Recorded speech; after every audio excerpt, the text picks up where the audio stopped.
दोस्तों, अगर आपको स्टॉक मार्केट सीखना है तो Amazon पर जाकर आप हमारे बुक पढ़ सकते हैं या तो Udemy पे जाकर आप हमारे वीडियो कोर्सेज भी देख सकते हैं। Hello friends, welcome to our channel learn stock charts to earn. दोस्तों, आज के वीडियो में हम एक बहुत ही सिंपल सी इंट्राडे की ट्रेडिंग स्ट्रैटेजी देखेंगे जिसमें हम खाली दो इंडिकेटर का इस्तेमाल करने वाले हैं और उसके ही जरिए हमारा ट्रेड सेटअप बनाएंगे, एंट्री, स्टॉप लॉस, टारगेट बनाएंगे according to that indicator and वहां पे प्रॉफिट बुक करके बाहर आने की कोशिश करेंगे। यहाँ पे दोस्तों एंट्री कौन सी लेवल पे करनी है इंडिकेटर हमें बता देगा, एग्जिट कहाँ पे करना है वो भी इंडिकेटर ही हमें बता देगा। बहुत ही सिंपल सी स्ट्रैटेजी है। अगर आप बिगिनर लेवल के ट्रेडर से और आप अगर कोई सिंपल सी ट्रेडिंग स्ट्रैटेजी के सर्च में है तो ये वीडियो आप पूरा देख लीजिएगा, इससे आपको जरूर फायदा हो जाएगा। तो चलिए अब इसको कंटिन्यू करते हैं। तो यहाँ पे आप टाइटल पे देख सकते हैं हमने जो भी दो इंडिकेटर्स का इस्तेमाल किया है वो दोनों भी सिंपल मूविंग एवरेज है। SMA एक हमने इस्तेमाल किया है SMA 50 और दूसरा हमने इस्तेमाल किया है सिंपल मूविंग एवरेज 200।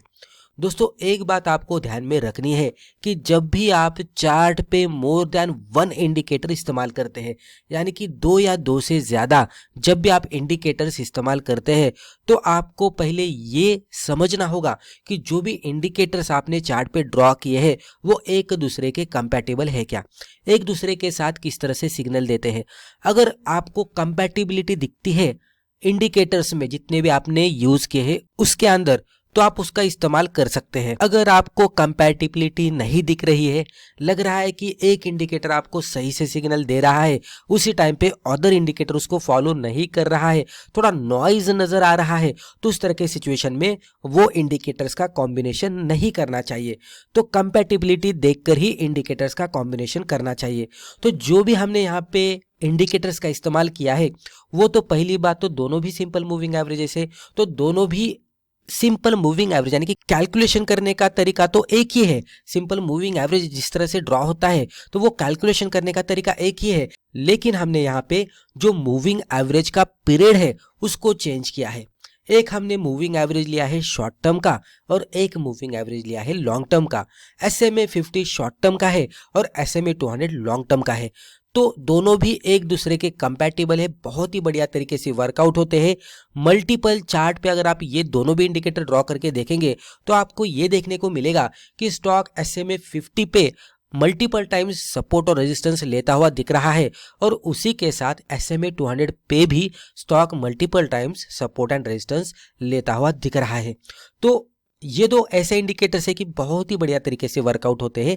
इसका सक्सेस रेशियो भी बहुत ही बढ़िया है। इवन इंडिविजुअल इंडिकेटर भी हम इस्तेमाल करेंगे और उसके साथ प्राइस एक्शन को मर्ज करेंगे तो भी बहुत ही बढ़िया वर्कआउट होता है। तो जब ये दो इंडिकेटर एक साथ अगर हम इस्तेमाल करते तो इसकी एक्यूरेसी और भी बढ़ती है और यहाँ पे हमें ज़्यादा प्राइस एक्शन को भी देखने की ज़रूरत नहीं होती, खाली इंडिकेटर को देखकर ट्रेड करना है। प्राइस एक्शन क्यों नहीं देखनी मैं आगे जाकर आपको बताऊंगा। तो अभी पहले स्ट्रैटेजी सीख लेते हैं और आखिर में मैंने कुछ एग्जांपल भी आपके सामने रखे हैं तो वो भी आप देख लीजिएगा, इससे आपको और भी क्लियर हो जाएगा। तो पहले स्ट्रैटेजी सीखते हैं। तो स्ट्रैटेजी बताने से पहले ये कहना चाहूंगा कि ये इंडिकेटर का कॉम्बिनेशन है, आप बाय साइड में और सेल साइड में भी इस्तेमाल कर सकते हैं, लेकिन मेरा ऑब्जर्वेशन ऐसा है कि बाय साइड में ये जिस तरह से वर्कआउट होता है उससे ज्यादा बढ़िया ये सेल साइड में वर्कआउट होता है। मैंने मल्टीपल चार्ट्स पे ये देखा कि बाइंग सिग्नल जब भी आता है तो उससे ज्यादा मोमेंटम सेल सिग्नल आने के बाद मिलता है और बाय से ज्यादा आपको सेल सेटअप ही देखने को मिलेंगे। तो उसीलिए मैंने क्या कंसिडर किया कि ये जो स्ट्रेटजी है उसको खाली हमें सेल साइड के लिए ही इस्तेमाल करना है, बाय के लिए नहीं करेंगे।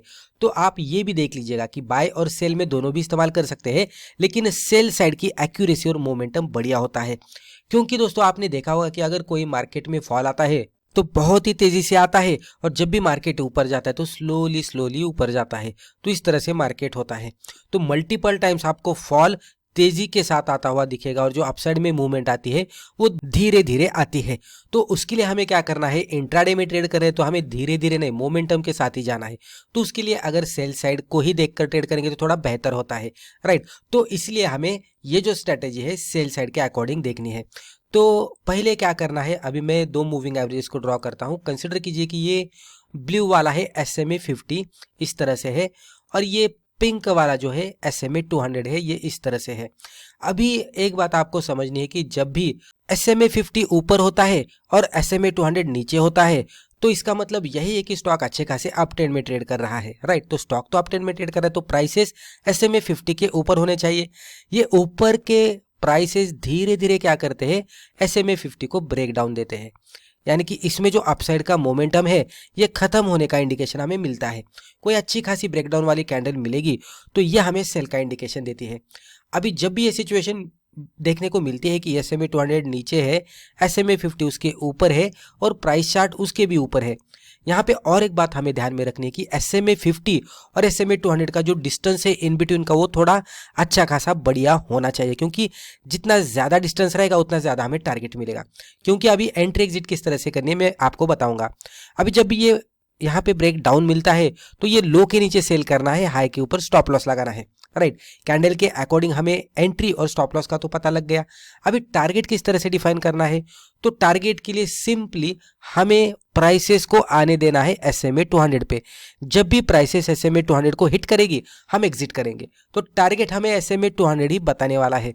एंट्री कहाँ पे करनी है हमें कैंडल बताने वाली है। तो एंट्री, स्टॉप लॉस, टारगेट पूरा हमारा सेटअप ही हमें बता रहा है, हमें कुछ करने की जरूरत ही नहीं है। तो इस तरह से करना है, बहुत ही सिंपल सी स्ट्रेटेजी है। अभी यहाँ तक मुझे लगता है कि आपको ये थ्योरेटिकली समझ में आया होगा। हम आगे जाकर कुछ एग्जांपल देखेंगे, उससे आपको और भी क्लियर हो जाएगा। तो दोस्तों यहाँ पे एग्जांपल के तौर पर जो भी हमने स्टॉक लिया है वो है रिलायंस इंडस्ट्रीज लिमिटेड का। इसका 5 मिनट का हमने कैंडलस्टिक चार्ट लिया है। चार्ट के ऊपर हमने सिंपल मूविंग एवरेज 50 लिया है, जो कि ब्लू कलर में है, ये लाइन आप देख सकते हैं। और उसी के साथ SMA 200 हमने लिया है, जो कि है रेड कलर में। आप यहाँ पे देख सकते हैं ये रेड कलर की जो लाइन है ये SMA 200 की है। अभी हमारे स्ट्रैटेजी के अकॉर्डिंग हम इसको थोड़ा देखने की कोशिश करते हैं। हमारा क्राइटेरिया तो यहाँ पे सेटिस्फाई हो रहा है। पहले अगर आप देखेंगे तो SMA 200 नीचे है, उसके ऊपर SMA 50 है, उसके ऊपर प्राइस चार्ट है। SMA 50 और SMA 200 के बीच में का जो डिस्टेंस है वो भी बहुत ही बढ़िया है, क्योंकि टारगेट हमारे SMA 200 पे आने वाला है। तो डिस्टेंस अच्छा है तो प्राइस से ज़्यादा नीचे जाएगी तो बढ़िया प्रॉफिट मिलेगा, राइट। तो डिस्टेंस भी अच्छा है। उसके बाद हमें ब्रेकडाउन का इंतजार करना है। अभी ये कैंडल ब्रेकडाउन दे रही थी लेकिन क्लोजिंग बेसिस पे दी क्या, नहीं, इसमें रिकवरी आई। तो ब्रेकडाउन क्लोजिंग बेसिस पे होना चाहिए। आप देख सकते हैं उसके बाद ये कैंडल ने ब्रेकडाउन दिया। जैसे ही कैंडल ब्रेकडाउन देती है तो इसके लो के नीचे हमें एंट्री करनी है। तो लगभग अभी मैं कैजुअली आपको बताने की कोशिश करता हूँ, लगभग अगर हम देखेंगे तो हमारी जो एंट्री है तो वो एंट्री 1385 के आसपास बन रही है और स्टॉप लॉस ये कैंडल के हाई के ऊपर। तो स्टॉप लॉस हमारा लगभग 1390 के आसपास दिख रहा है, राइट। उसके बाद देखेंगे तो इसका लो ब्रेक हुआ, हमारी एंट्री हुई, यहाँ पे थोड़ी रिकवरी आई लेकिन हमारा स्टॉप लॉस हिट नहीं हुआ क्योंकि स्टॉप लॉस ऊपर था। उसके बाद देखेंगे तो इसमें गिरावट आई और जैसे ही इसने SMA 200 को हिट किया हम एग्जिट करेंगे। हमारा एग्जिट लगभग 1375 के थोड़ा सा ऊपर हो गया। तो हम इसको 13, उसके बाद ये नीचे भी गया है तो हम इसको 1375 या तो 1376 कंसिडर करते हैं। तो अभी हम इसको डिस्टेंस वाइज भी देखने की कोशिश करते हैं कि एंट्री से स्टॉप लॉस कितना था और टारगेट कितना था। तो एंट्री से स्टॉप लॉस का डिस्टेंस हमारा इतना था और एंट्री से टारगेट का डिस्टेंस हमारा इतना था। तो हम यहाँ पे देख सकते हैं कि आराम से हमें यहाँ पे 1:2 का रिस्क रिवॉर्ड रेशियो मिला। तो ये जो डिस्टेंस होता है ये बड़ा रहेगा तो हमें 1:2 का जो रिस्क रिवॉर्ड रेशियो रहता है वो बहुत ही बढ़िया मिलता है। यानी कि मान लीजिए कि यहाँ पे 5 रुपए का लॉस हो रहा है तो यहाँ पे 10 रुपीज़ का प्रॉफिट होने की संभावना होती है। तो इस तरह से हम मान सकते हैं, राइट। अप्रॉक्सीमेटली 1:2 का आपको यहाँ पे रिस्क रिवॉर्ड मिलेगा। कभी कभी कम हो सकता है, कभी कभी ज्यादा हो सकता है, लेकिन बहुत ही बढ़िया ट्रेड वर्कआउट होता है। अभी और एक एग्जाम्पल देखते हैं। यहाँ पे आप देख सकते हैं एग्जाम्पल के तौर पर हमने हिंडाल्को इंडस्ट्रीज लिमिटेड का 5 मिनट का कैंडलस्टिक चार्ट लिया है। सेम चार्ट सेटअप है, SMA 50 ब्लू कलर में, SMA 200 रेड कलर में। अभी यहाँ पे आप देख सकते हैं कि यहाँ पे SMA 200 नीचे है, SMA 50 उसके ऊपर है, प्राइसेस उसके ऊपर है। इन बिटवीन का डिस्टेंस आप देख सकते हैं बहुत ही बढ़िया है। तो हमारे हर एक क्राइटेरिया को सेटिस्फाई किया। ब्रेकडाउन वाली कैंडल ये थी तो इसके लो के नीचे हमारी एंट्री बनती है। लगभग 818 के आसपास हमारी एंट्री यहाँ पे बन रही है। स्टॉप लॉस कैंडल के हाई के ऊपर तो लगभग 820 के आसपास हमारा स्टॉप लॉस हो रहा है। बहुत ही छोटा सा स्टॉप लॉस हमें यहाँ पे मिल रहा है। उसके बाद ये ट्रेड करते करते एक बार नीचे आया और SMA 200 को यहाँ पे इसने हिट किया। तो इसकी रेंज देखेंगे तो 812 की इसकी रेंज है। तो आप देख सकते हैं स्टॉप लॉस का डिस्टेंस इतना छोटा सा था और उसके बदले हमें यहाँ पे एक बढ़िया सा टारगेट मिल गया। तो यहाँ पे मोर देन 1:2 तो आराम से मिल गया, लगभग 1:3 के आसपास भी टारगेट मिल गया। तो टारगेट हमें SMA 200 बता रहा है, एंट्री स्टॉप लॉस हमें कैंडलस्टिक जो ब्रेकडाउन दे रही है SMA 50 को वो बता रही है। तो यहाँ पे ज़्यादा दिमाग लगाने की ज़रूरत नहीं है, खाली हमें चार्ट सेटअप प्रॉपर है क्या, जिस तरह से हमने डिस्कस किया तो वो चार्ट सेटअप खाली बराबर है क्या वो देखना है। अगर चार्ट सेटअप बराबर मिलता है तो हमें एंट्री और एग्जिट करना है अकॉर्डिंग टू रूल। कभी कभी स्टॉप लॉस भी हिट होगा, कभी कभी टारगेट भी हिट होगा, लेकिन स्टॉप लॉस से ज़्यादा टारगेट आ रहे हैं तो एक्यूरेसी अच्छी है, इस तरह से हम कंसिडर कर सकते हैं। और स्टॉप लॉस में हम अगर हमारे 2 रुपए जा रहे हैं तो टारगेट में 4 रुपए आ रहे हैं तो हम रिस्क रिवॉर्ड बढ़िया इस तरह से मान सकते हैं। और कुल मिलाकर हम ओवर ट्रेडिंग रिवर्स ट्रेडिंग तो नहीं करेंगे, लेकिन जिस तरह से डिफाइन हमने किया है 2 3 4 ट्रेड, उससे ज़्यादा नहीं लेना है। तो उसके अकॉर्डिंग भी अगर हम ट्रेड करते हैं तो भी हम प्रॉफिटेबल रहेंगे, क्योंकि इवन 50-50% की एक्यूरेसी और मोर देन 1:2 का रिस्क रिवॉर्ड रेशो, ऐसा भी अगर आप करेंगे तो आप प्रॉफिटेबल ट्रेडर बन जाएंगे। इवन ब्रोकरेज और टैक्सेस भी माइनस करेंगे तो भी।